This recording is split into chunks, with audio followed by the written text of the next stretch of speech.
Hola, hola, ¿qué tal amigos? Sean todos bienvenidos a Hablemos de Trading. Por aquí José Pérez, de Arturo de la pantalla, Arturo López. ¿Cómo estás, Arturo? Hola José, ¿cómo estás? Bienvenidos a todos a otro episodio de Hablemos de Trading. Muy contento de estar aquí nuevamente en otra nueva semana de HDT. Una semana un poquito con bastante turbulencia en los mercados para todos los que nos escuchan, que seguramente están bastante activos en los mercados. Bueno, tuvimos una semana un poco difícil donde se vio el cambio y tuvimos un par de eventos que son la principal motivación de este episodio, ya que hoy hemos decidido interrumpir a lo mejor lo que veníamos pensando hacer para hacer un poquito de análisis de mercado y hablar sobre lo que ocurrió esta semana. Porque, bueno, estoy seguro que han visto cómo cayeron los índices, cómo cayeron, bueno, el sector tecnología cayó bastante, el sector bancario principalmente, por par de cosas que sucedieron en la semana. Y bueno, hoy estaremos hablando un poquito sobre eso. No, bueno, buenísimo. Sí, más bien, la idea realmente, o sea, y de ahí viene como que, ojo, igual, antes de comenzar, vamos a hacernos publicidad. Nosotros nos encontramos en Instagram como hablemos.de.trading, en Twitter como Hablemos Trading, nuestro correo electrónico, correo.hdt@gmail.com, nuestro canal de YouTube, Hablemos de Trading, y que nos pueden conseguir hay un link en el perfil de Instagram donde pueden ver todo, o sea, los va a direccionar a todas las plataformas digitales donde nos encontramos, incluyendo el newsletter semanal que estamos sacando semana a semana. Ahora, ya, ya con esa introducción, bueno, claro, lo que pasa es que esta semana han ocurrido varios eventos en el mercado y yo creo que lo interesante o lo más importante fue, bueno, justamente la noticia que ocurrió el día viernes sobre el banco de Silicon Valley. Pero independientemente de eso, que es donde nos vamos a enfocar, la idea es ver como la repercusión en el mercado de esa noticia y, bueno, a futuro, qué proyecciones se pueden hacer o qué en dado caso podríamos esperar del mercado y de los eventos futuros que tengamos. Entonces, bueno, yo creo que lo primero es que en estas semanas han habido varias conferencias de prensa de varios miembros de la Fed. A mí me llamó mucho la atención, fue una conferencia de prensa de Powell, que lo estábamos hablando José y yo ahorita pregrabación, que bueno, donde a él le hacen una pregunta que a mí me pareció bastante particular, que fue sobre, bueno, cuál es su opinión, ¿verdad?, en mantener esa política monetaria que está teniendo el Banco Central para frenar la inflación. ¿Cuál es la postura de la Fed, ¿verdad?, ante cómo está afectando el mercado laboral. Y a mí me da mucha curiosidad es porque la respuesta de Powell fue justamente decir, bueno, el mercado laboral y el desempleo está en mínimos de que no se ven desde hace muchísimos años. Entonces, que si se tienen que mantener, la verdad que no quiero decir que exactamente dijo eso, pero parafraseando e interpretando lo que dijo fue básicamente como, realmente no es que no importe ese tema, pero lo que queremos hacer nosotros es mantener, o sea, controlar la inflación y la economía del país de forma tal de que, eh, um, eh, o sea, de controlar esta situación, y no importa mucho la situación laboral porque está en muy buen estado. No sé qué opinas tú, José. Sí, es que la forma, lo que pasa es que claro, también el mercado está en un punto tan delicado que cualquier intervención, cualquier conferencia, comentario puede tener muchas interpretaciones. Yo leí o mi lectura sobre la respuesta de Powell fue más o menos eso que dices tú, ¿no? Y bueno, creo que en preproducción me lo aclaraste y todo, estuvimos conversándolo. La forma en que él responde cuando le dicen como que, bueno, pero ¿hasta cuándo la subida de intereses si ya todavía aparece, al parecer, si sigue subiendo o una siguiente reunión de la Fed, una nueva subida en los intereses puede ocasionar mucho más desempleo y daño a la economía, más daño de lo que a lo mejor le puede beneficiar. Y su respuesta fue esa, bueno, pero es que si estamos en el punto más bajo, en los últimos 30 años de desempleo, prácticamente queriendo decir, si lo subimos un poquito más y el desempleo sube un poquito más, igual al final del día va a ser más el beneficio, así tengan que pagar algunos pocos por esa subida de desempleo. Y eso el mercado lo tomó inmediatamente como, bueno, debe ser que va a seguir ese camino de subida de tasas de interés. E inmediatamente vimos una repercusión en los mercados, en las acciones y en los principales índices, que no vieron con mucho positivismo eso, ¿no? Entonces, bueno, claro, obviamente eso es a lo mejor nosotros especulando un poco y el mercado especulando un poco, pero la realidad es que habrá que esperar la siguiente reunión donde definan si volvemos a ese curso de 50 puntos básicos o 75, si mantenemos 25, vamos a tener que esperar y ver, pero obviamente le hizo un poco de daño a los mercados. Sí, y ojo, es justamente eso, o sea, la verdad que la forma en cómo se interpretó, o la forma en cómo quizá, o sea, en cómo se pudo haber interpretado eso, porque la verdad repercutió de forma negativa en los mercados, fue justamente eso, de que, todavía aún, o sea, diciendo de que la inflación se está controlando, y estoy haciendo comillas, entre comillas, eh, vamos a Aún así seguir. tienes ganas de seguir prácticamente. Claro, claro. Entonces, es como, quizás esa no fue la forma o la postura de Powell, pero fue como se pudo interpretar. Y eso obviamente repercutió en los mercados. Entonces, ¿qué es lo que vamos a ver? ¿Qué es lo que se va a seguir observando? ¿Cuáles van a ser los eventos de interés para los inversionistas? Bueno, vamos a seguir bueno, viendo cuáles van a ser las decisiones de tasas de interés y de políticas monetarias. Vamos a seguir observando, bueno, los datos de inflación, los datos del PIB de Estados Unidos, y obviamente los datos de desempleo que ahora están o sea, que ahora están siendo de bastante interés justamente por este tipo de noticias, porque el mercado laboral se ha mantenido bastante, digamos, saludable, pero o sea, cuánto estás dispuesto a arriesgar el mercado laboral por controlar la economía, o si en dado caso o sea, es posible llegar a hacer ese equilibrio entre ambas cosas. O sea, no sé si me explico a lo que voy. Y ojo, para hacer una aclaratoria rápida, a lo mejor para hablarlo en cristiano, o a lo mejor para los que no han visto el episodio donde hablamos un poquito sobre tasas de interés, sobre los bonos de la reserva y cómo afectan la economía directamente. Cuando hablamos de una subida de tasas de interés para controlar la inflación, ¿y cómo puede afectar? Porque la gente puede preguntarse, mira, pero ¿cómo una, y ojo, esto no afecta nada más a Estados Unidos, esto afecta a todo el mundo. ¿Cómo puede una subida en las tasas de intereses afectar directamente el desempleo y aumentarlo?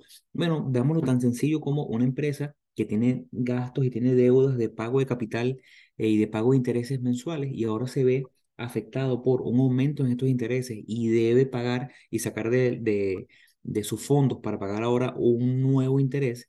Obviamente su flujo de caja o su profit después de gastos se reduce y una de las maneras más fáciles, cuando no es fácil sencillamente decir, bueno, vamos a aumentar las ventas porque no lo controlan, una de las formas más fáciles de reducir sus gastos es despidiendo gente, básicamente. Entonces, cuando vemos una subida de intereses, las subidas de intereses están relacionadas directamente a desempleo porque inmediatamente empiezan empresas a cortar cabezas, como decimos, para ahorrar dinero, esperando que eventualmente a lo mejor puedan en un ambiente económico de tasas a lo mejor más favorables, poder volver a contratar y estar en ese punto. Pero la forma más fácil de cortar costos es inmediatamente despidiendo personas. Entonces, obviamente, una tasa de interés, cuando hablamos de eso y cuando vemos sube un poquito más, sí, obviamente sí controla la inflación, sí ha ayudado a controlarla, sí se ha visto una reducción o una desaceleración en ese aumento que venía en inflación galopante del año pasado, pero obviamente trae repercusiones, ¿no? Y bueno, eso fue parte de lo que vimos en el mercado y bueno, más adelante lo vamos a tocar un poco con más detalle al ver las gráficas, pero el episodio se basa hoy principalmente en una noticia que, bueno, causó bastante daño, que fue la intervención bancaria a esta institución californiana llamada Silicon Valley Bank. ¿Qué ocurrió con este banco? Esto es un banco de inversión, esto es un banco que se especializa, básicamente, tiene un banco que no es que tiene 5 años, es un banco, tampoco es un banco pequeño. Mucha gente pensó, bueno, esto es un banco regional. No, la realidad es que el banco se dio este pánico bancario porque empezaron a limitar el retiro de los depósitos de los ahorristas, empezaron a circular videos de la gente fuera de las instituciones, de las sedes bancarias, tratando de retirar dinero, haciendo colas. El propio corralito argentino, donde no le permitieron a la gente poder retirar su dinero en su totalidad.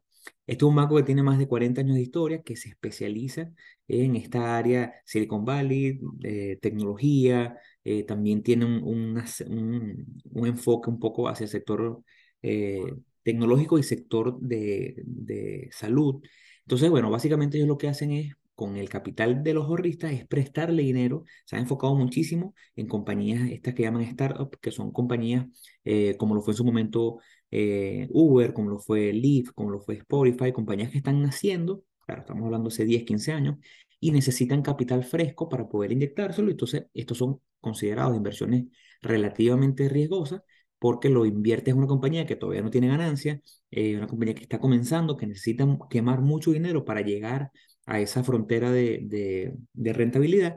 Y esto es un banco que se enfocaba en eso. Ojo, esto no es un banco eh, que use el papá y la mamá. Esto no es un banco, no es que no esté abierto a inversionistas o a depósitos de personas naturales, por así decirlo, pero está especializado en empresas, en individuos de mucho dinero. ¿Qué ocurrió con este banco? Bueno, básicamente para resumirlo o para, de cierta forma, que ustedes entiendan cómo llegamos a este punto. El banco básicamente cayó en una falta de liquidez, en una insolvencia. Llegó un punto en el cual los activos depositados en el banco por los ahorristas no pudieron ser retirados porque el banco tiene menos liquidez disponible. Digamos que si el banco tenía 100.000 millones de dólares depositados, que no tenía, tenía más de 200.000 millones de dólares de inversionistas, de personas que tenían su dinero depositado, de compañías que tenían su dinero depositado. Estas compañías intentaron hacer el retiro y se dieron cuenta que en los libros la compañía, en vez de tener 200.000 millones, tiene menos de ese dinero, lo cual inmediatamente los pone en un desbalance o un balance negativo. ¿Cómo los bancos, como cualquier banco, este banco no es la excepción, cómo ellos hacen dinero? Bueno, un banco agarra el dinero de los ahorristas, compra bonos de la Reserva Federal, bonos de 7, de 10 años, de 2 años, de 30 años, que generalmente son inversiones muy seguras, que dan una rentabilidad baja, pero a largo plazo y muy segura, rentabilidades de 2, de 3, de 5% al año. eh, y ellos lo que hacen es que con ese excedente y con ese profit que están haciendo, ellos pueden prestarle a otras instituciones ese dinero para que ellos salgan a hacer negocio y traten de crecer. ¿Qué ocurrió? Esta empresa tiene un buen grueso de su capital en bonos de la Reserva Federal, principalmente el de 10 años, y el de 10 años en el último año ha caído un 13%. Y si hablamos que es un bono que paga alrededor de 3,3% y ha caído 13%, inmediatamente está en un balance negativo. Eso fue lo que ocurrió. Lamentablemente hay mucha gente que está perdiendo gran cantidad de dinero. El Fondo de Reserva Federal que cubre los bancos, que son los fondos la institución que respalda este tipo de banco y respalda a los ahorristas como nosotros, incluso las grandes entidades financieras con las que uno hace trading, Interactive Broker, Folionet, etcétera, están respaldadas por este tipo de instituciones financieras y respaldan hasta 250.000 dólares que tiene uno depositado en estos bancos. Pero lamentablemente en este tipo de bancos los inversionistas tienen muchísimo más de 250.000 dólares. Entonces, bueno, ese es más o menos el panorama. No sé qué opinas tú.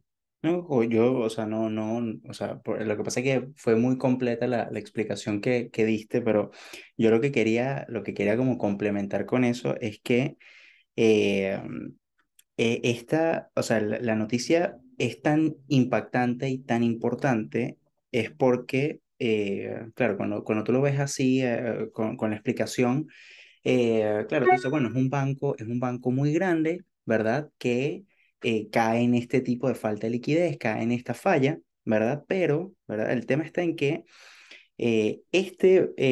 o sea, esta quiebra, no, sí, esta falla es que no lo quiero llamar como quiebra, pero se puede llamar como quiebra del banco, ¿verdad?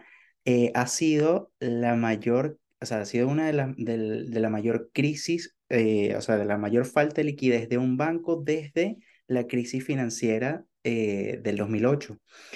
Y y ahí es cuando tú te pones a pensar en lo alarmante que puede ser esto, porque esto puede ser simplemente una ficha de cuando tienes como una fila de dominós y las tienes como en hileras y entonces se cae uno y empiezan a caerse todos. Y por eso es como lo alarmante y ya lo vamos a ver ahora cuando veamos las gráficas, cómo reaccionó el mercado ante esto, porque al final es todas las reacciones al evento que ocurrió al momento.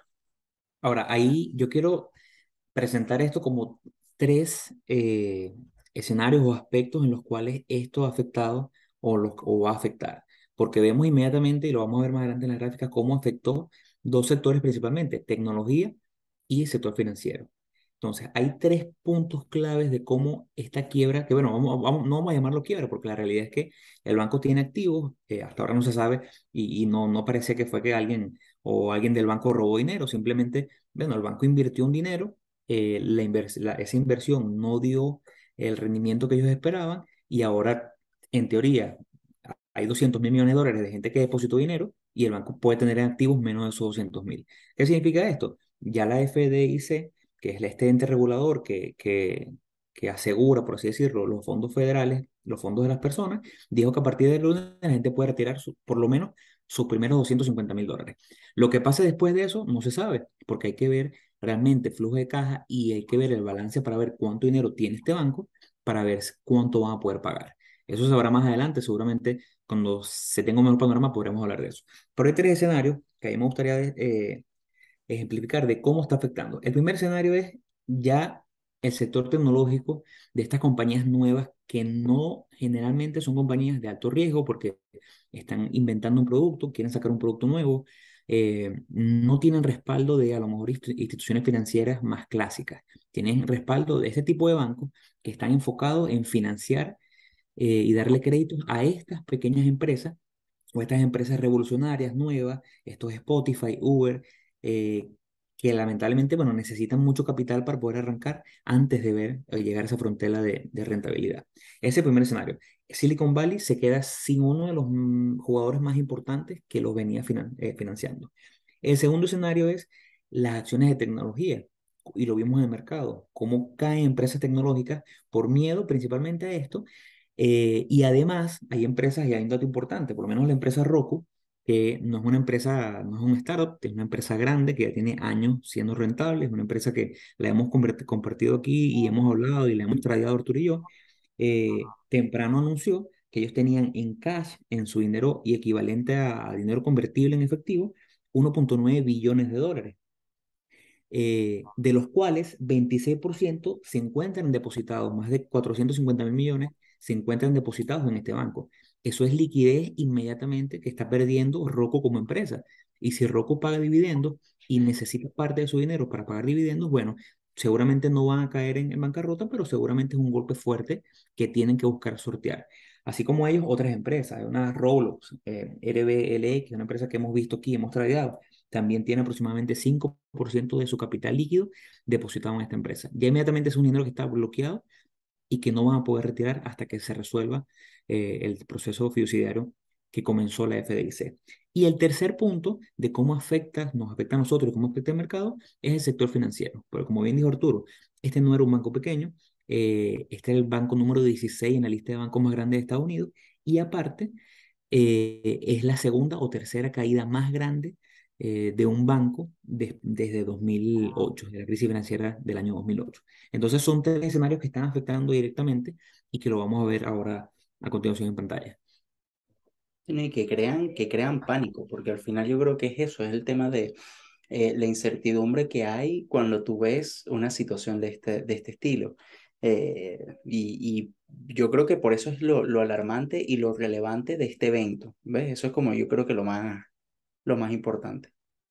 Totalmente. Ya que aquí vemos en pantalla, confirma si se ve la pantalla. Sí, se ve el SPY. Mira, aquí Bueno, estamos viendo en pantalla lo que fue, esto salió en el último newsletter que estamos sacando semanalmente, ese análisis de cómo vemos el mercado, donde veíamos con relativamente buenos ojos el tema de que el S&P 500, que es este índice que engloba las 500 empresas más grandes bueno, como dato curioso, en realidad se llama S&P 500, pero hay 502 empresas.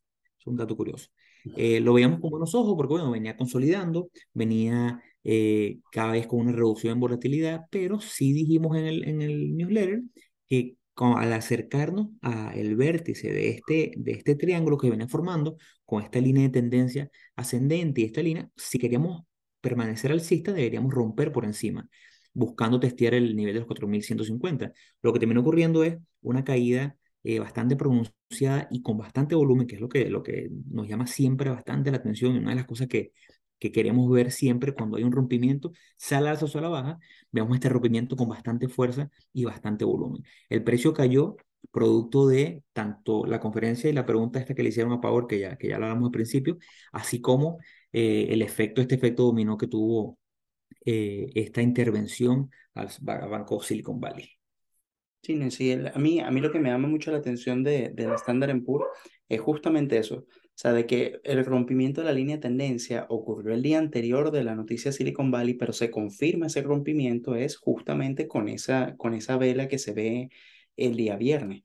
Y no solamente eso, sino fíjense el volumen y fíjense la cantidad de activos que o sea, el interés que hay sobre el índice, justamente por la noticia, por la... Ojo, igual, independientemente de eso, fíjense que la vela, si no es, si no es una vela, o sea, no es una vela de indecisión ni nada por el estilo, o sea, no tiene un patrón de vela definido, pero fíjate que, y me parece curioso, que igual la cola inferior, o sea, la sombra inferior de la vela, también es un poco pronunciada. O sea, igual, independientemente de la caída que ocurrió, intentó a final del mercado recuperar y bueno, terminó cerrando igual negativa, pero me llama la atención porque para ser tan digamos, tan caótica o tan fuerte la noticia de este evento, quizás hubiésemos visto una vela un poquito más fuerte, o sea, como la del día anterior, como la del día jueves.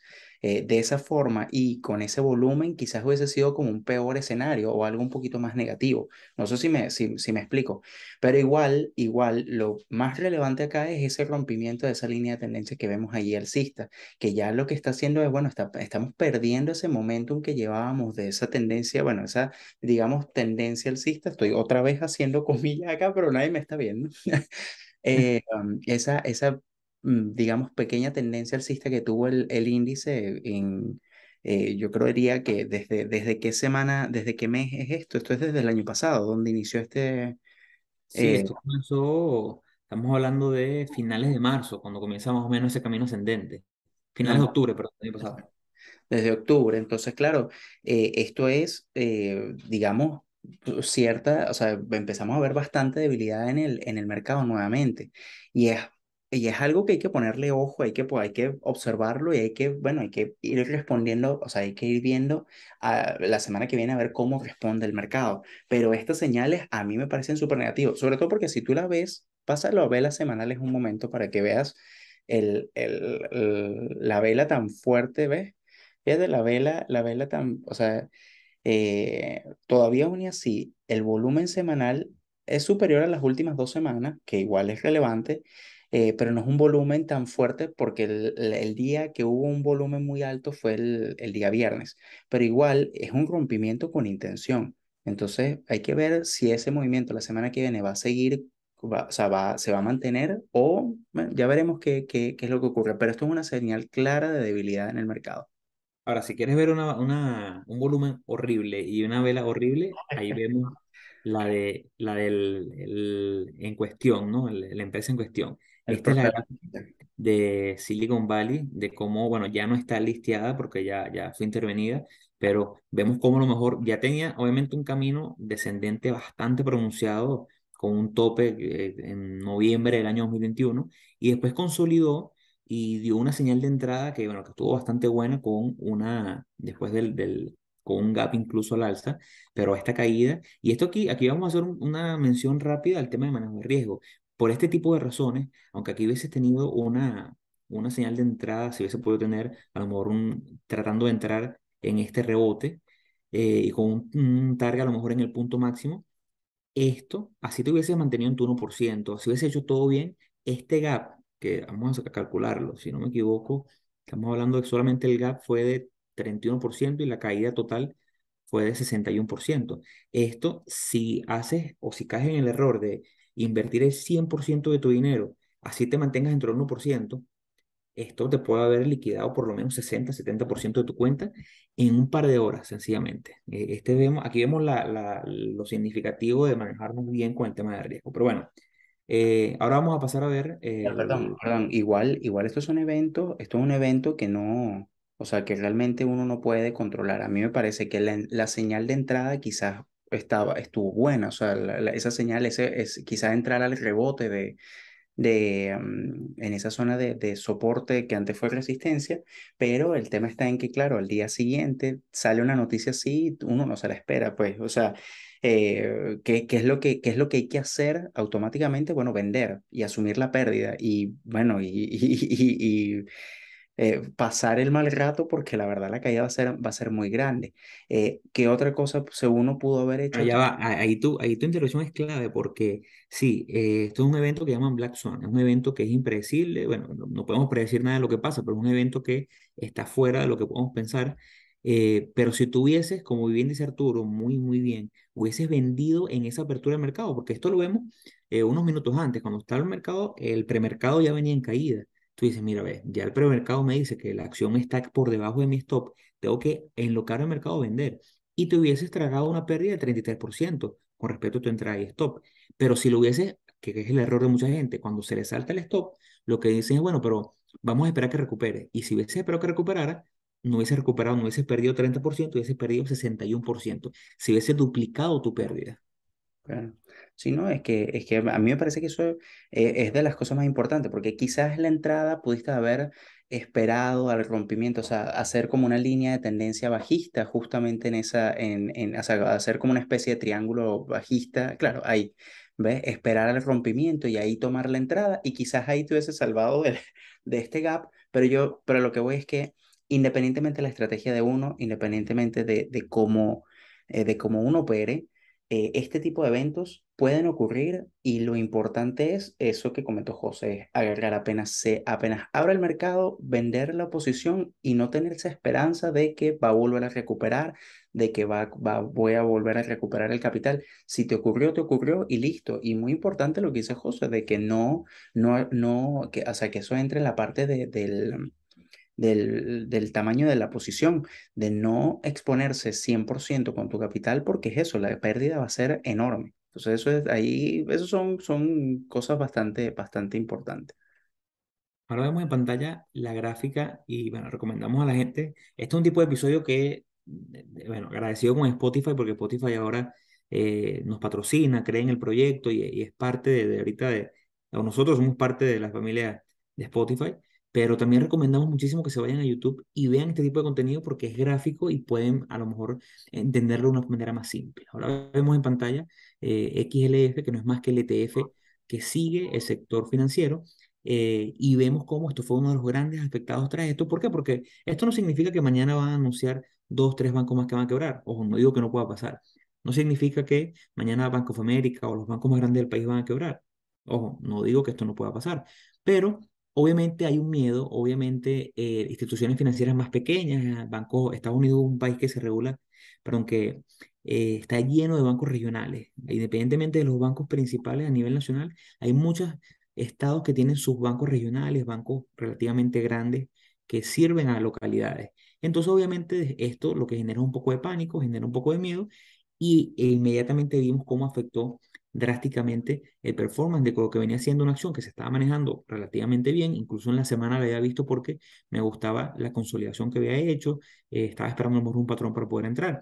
Lo que vemos fue como eh, a finales de febrero tuvo una caída y rompió la línea alcista. Esto inmediatamente me aleja a mí de querer comprar esta acción, pero después vemos cómo tras la noticia de Silicon Valley Bank realmente cayó y cayó considerablemente, mucho más que a lo mejor SPY, que los cubos, etcétera. Una caída de 7.71% en solo 3 días, que es bastante considerable. A mí lo que me llama la atención, y bueno, y quiero como es que explicarlo un poquito, acá lo que estamos viendo es el ticket es XLF, que es el ETF que vamos a decir que representa el sector financiero. Así igual que el XLF, hay varios ETF por ejemplo, está el XLK, que es el que representa el sector tecnológico, el XLC, que es el sector de comunicaciones, o sea, hay para todos, porque uno ve el mercado en el Standard Poor's, en el SPY, en el ETF, en el SPY, y ves el mercado global, pero si lo quieres ver por sectores, claro, ya lo puedes ver con estos ETF. Ahora, lo importante está justamente en cómo afectó esta noticia, no solamente al mercado en general, que ya lo vimos en el SPY, sino también en el sector financiero. Y fíjense la caída tan grande o sea, que hubo, ¿verdad? y que no solamente viene de estos días, sino viene ya de días pasados, fíjate como al rompimiento de esa consolidación. Y esto le da, sobre todo al sector de financiero, le da un, o sea, un componente negativo muy grande. Y solamente por esa caída, porque yo veo realmente el sector financiero muy lateralizado en términos globales, pero tenía esa breve recuperación que parecía como una especie de Copenhagen, si lo ves como en trazo general, pero cuando rompe esa línea de tendencia negativa ya perdió todo lo que pudo haber estado formando. Así que el sector financiero está muy débil y la verdad que esta noticia no fue nada, no fue nada agradable para eso. Ahora vemos en pantalla lo que es los Q, como le llamamos de cariño, que no es más que el ETF, que básicamente replica el movimiento del Nasdaq 100, que como sabrán, Nasdaq es el índice básicamente que se enfoca en tecnología, aunque bueno, no todas son tecnología, pero son las 100 empresas más grandes, principalmente del sector tecnológico, hay empresas como Apple, etcétera. Esto salió incluso esta gráfica salió en el newsletter de la semana pasada, porque veíamos con buenos ojos cómo habíamos logrado para lo que había sido más o menos finales de enero, romper una tendencia bajista que tenía bastante tiempo, rompimos, testeamos lo que fue el nivel de $316 y después consolidó y siguió consolidando y yo decía, bueno, si el precio llega a romper por encima, y vean que incluso nunca llegó esta misma gráfica salió este lunes en el newsletter, si el precio rompía por encima de ese punto que había retesteado, lo podíamos ver como una posible entrada. Lo que terminó ocurriendo fue que el precio no rompió, por eso es que a veces es importante, aunque nos gane a lo mejor la ansiedad, a veces es importante esa validación de precio para poder entrar. El precio no logró romper esa tendencia bajista de lo que sería a lo mejor una especie de triángulo ascendente y más bien terminó formando un triángulo descendente, cayó y retestió, pero lo que me llama la atención es que si bien hablamos de el aspecto negativo, hablamos de cómo afectó, la caída no fue tan pronunciada como lo mejor yo esperaba. Ahora, no significa que voy a seguir mañana corriendo a comprarlo, más bien ahora quiero ver cómo comienza, cómo arranca el mercado la semana que viene, porque lo que me interesaría ahorita ver sería un rompimiento a la baja de esta línea de 288 con un posible retesteo para a lo mejor shortear y quién sabe, a lo mejor probar niveles como 279, 270 o los niveles más bajos de finales del año pasado alrededor de los 260. A mí, yo creo que, y comparándolo, porque la verdad que si tú comparas el Standard Poor's con el QQQ, o sea, Standard Poor's con Nasdaq directamente, o sea, o los dos ETF los comparas, realmente se ve mucho mejor en términos generales o sea, se ve como mucho más con vamos a decir, como un componente más positivo al Nasdaq, al QQQ. Sobre todo porque fíjate que es lo que tú dices, es las zonas o sea, las zonas importantes de precio que no está rompiendo en este caso el QQQ, que sí el Standard Poor's rompió, porque la línea de tendencia alcista que lleva a ver una zona muy importante. Aquí ahora, esta zona donde está justamente esa zona de soporte que tú dibujaste, que está alrededor de los 290 dólares, es una zona clave que si en dado caso la rompe, bueno, está espectacular o sea, proponer esa operación porque justamente podemos ver una continuación de la caída bajista. Pero lo que sí me llama la atención es que el precio se mantuvo y respetó o ha respetado hasta ahora, hasta el cierre del mercado, esa zona de soporte, porque le intentó romper, recuperó y cerró justo sobre la zona, o sea, no, pero cerró en la zona, o sea, no hubo como un rompimiento de la zona, como se pudo ver en el Standard Poor's. Entonces, eso a mí me llama mucho la atención porque no solamente ocurre aquí en el QQQ, lo ves, o sea, sí, en este ETF, sino tú te pones a ver empresas tecnológicas, empiezas a ver Tesla, empiezas a ver Apple, empiezas a ver Amazon, Nvidia, y todas, o sea, hubo muy pocas que rompieron zonas claves de precio. La mayoría mantuvo y respetó sus zonas de precio. Y eso es muy interesante. Eso es muy interesante porque te está diciendo algo. O sea, ojo, eso o sea, es la forma en como yo lo interpreto. Eso no significa que no vayan a colapsar o vayan a caer y vayan a continuar con el mercado, pero es interesante porque al final el precio es el que manda. Puede haber la noticia que esté o lo que el evento que haya ocurrido, pero el precio es el que te dice, sí, el precio es rey, como dice, como dice la frase.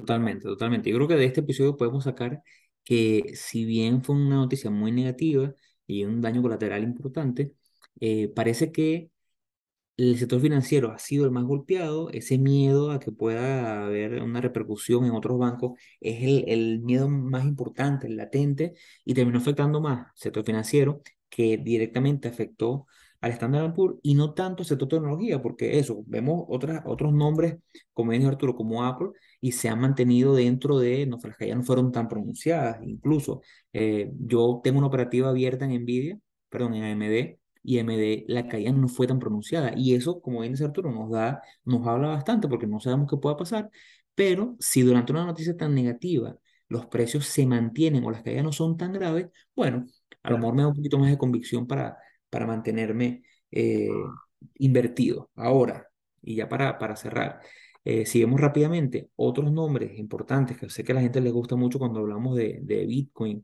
eh, bueno, por todo lo que se representa Bitcoin. Bitcoin sí tuvo una caída importante, una caída bastante importante, desde ese tope que hizo a principios de febrero hasta caer un 22%, donde se está recuperando, donde pareciera haber a lo mejor buscando una estabilidad, buscando un piso, pero obviamente el daño está ahí. No voy a decir que a lo mejor hay una conexión directa con el banco, puede ser eventos totalmente independientes, pero como dato curioso, el banco estaba bastante invertido en empresas como Coinbase, que es un broker o un exchange de criptomonedas. Tenían más de 450.000 acciones en Coinbase, que ahora son acciones que están bloqueadas, que posiblemente son parte de esos activos que eh, los reguladores van a buscar liquidar para eventualmente poder repagar un poco de la deuda que ahora tiene Silicon Valley Bank con sus ahorristas.